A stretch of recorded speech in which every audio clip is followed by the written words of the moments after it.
Alright guys, here's the second part of the tool haul.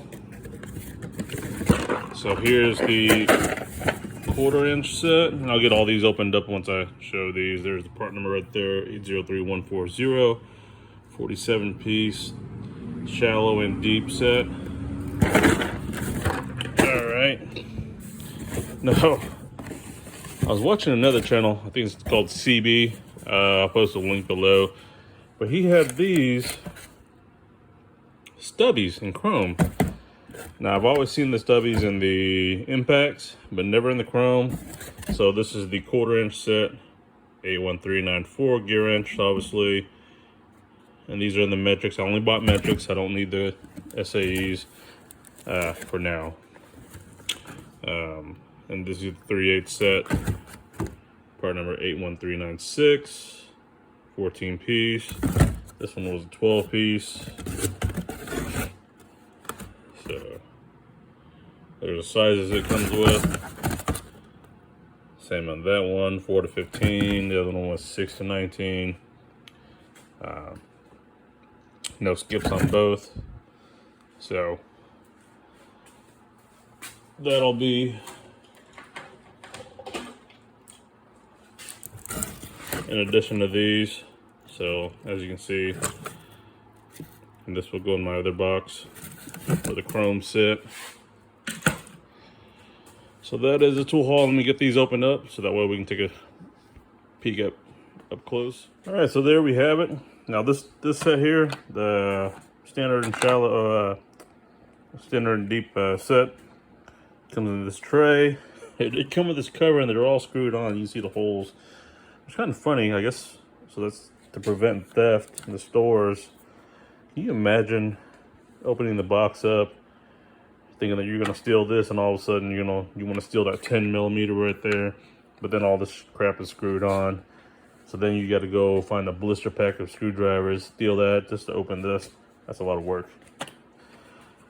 All right, so as you can see, just like our other set, the 3/8 set that we looked at yesterday, same thing. 4 to 15. We have skips. Okay, and then we have our stubby set. So let's take a look at the 15 and see how that goes.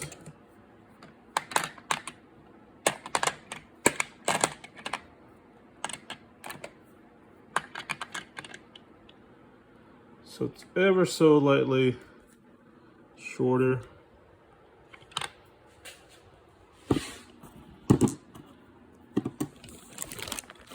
I mean, so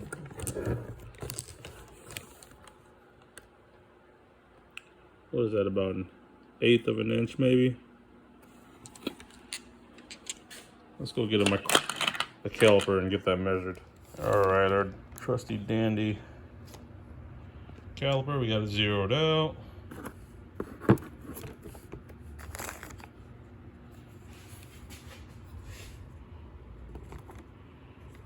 Oh, come on, one-handed.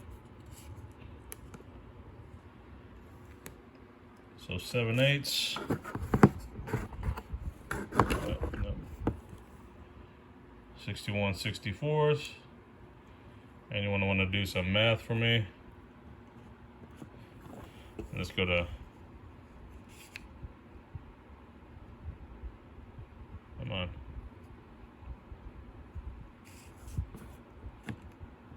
Okay, 24.5mm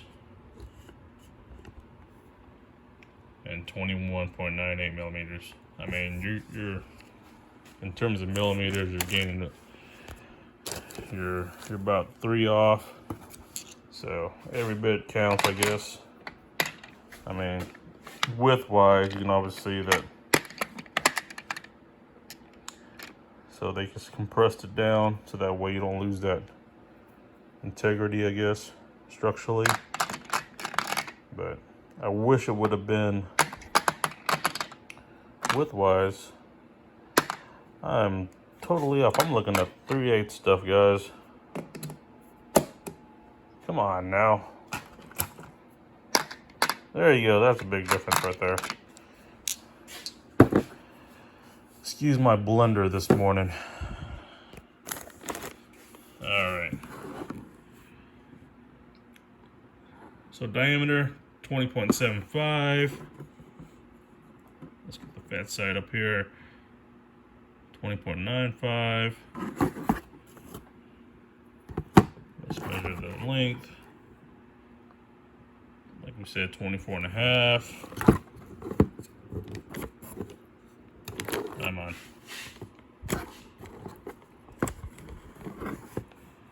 20.19. Alright, so that's a good difference right there compared to the other one. Still shorter, and then definitely more noticeable. Okay. And obviously no knurling on this metric set. Probably for obvious reasons. They could have put it right here in the middle somewhere, but so that is the 15. So let's compare all 4 of them. So we got the deep, semi-deep, standard, and stubby. So there's your set there. Pretty cool. I like it. Don't need it, but I bought it. So I definitely appreciate the recommendation and that channel showing these, because now I have a socket set that I don't need, but we'll definitely use it sometime in the future. Just never know. It'll always be handy is what we tell ourselves. All right, guys, so that is the tool haul for this week.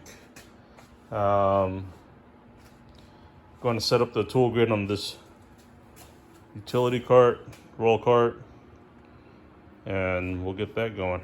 All right, guys. All right, so basically for this cart itself, and I'm only speaking for this cart, so once you get a full sheet like this from Tool Grid, I think this is their biggest size, measures at 19 3/4 from end to end. I just use a jigsaw to cut it, so there's a leftover piece right there. We'll save that. Now you'll have some space on the sides, which is fine for me. So I'm gonna put the pliers here. I'll probably put the bit holder on this side, and then we'll kind of lay out what we want to do for these sockets.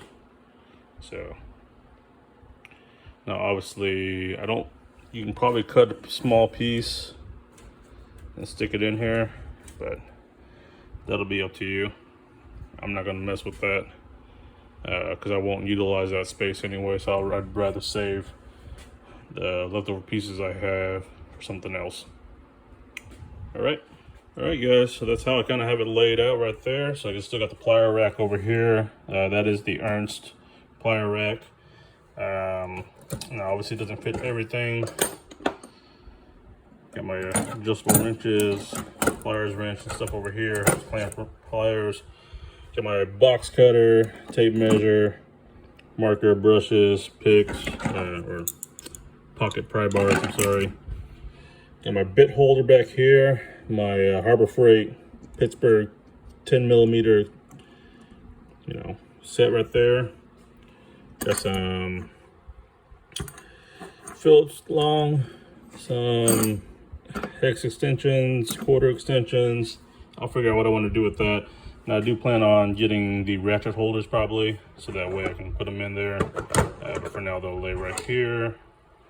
And that's how I kind of have the sockets laid out. Now I put the sockets in there so that way you can visually see it.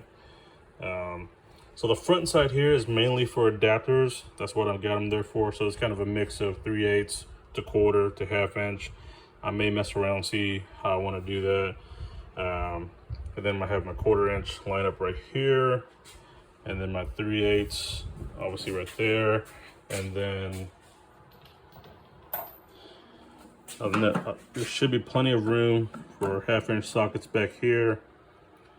And then I'll just put, whatever socket size I need for the job that I'm doing. I'll just have it laid out right there and kind of line them up however I want them. But that's how I wanted this side, just easy access. I can walk up to it.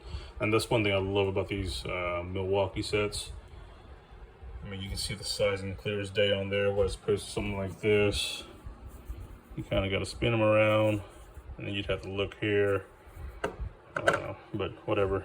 So there's that. So yeah, I mean, I like it. I got this room kind of dead open right here, so that way I can throw parts or just whatever other tools that I need, throw it on there, and that's pretty much it. Yeah, I mean, I'd love the setup. Tool grid is expensive. It is costly, but the thing I hated the most was I found myself always picking these up, and then those other Hansen trays that y'all see me use. I mean, I've gone through these. I've gone through stuff like this. The Pittsburgh ones from Harbor Freight. That's what I started off with. But at the end of the day, I just told myself, you know what, invest in something that's going to work, and that's the gist of it. So this is what I believe, in my opinion, is the best on the market right now. So that's why I got this. I went ahead and bit the bullet. Like I said, go on eBay, search tool grid, no space, and it'll pop up a bunch of sellers. And when you order stuff like this, these socket holders, count how many sockets you're gonna need to set up for. And let's say you need 200. You know, they sell in packs with 25. If you buy 8 of them, they're gonna discount it. I mean, it went, you know, when you look at the price, it says $19.99 or something, right?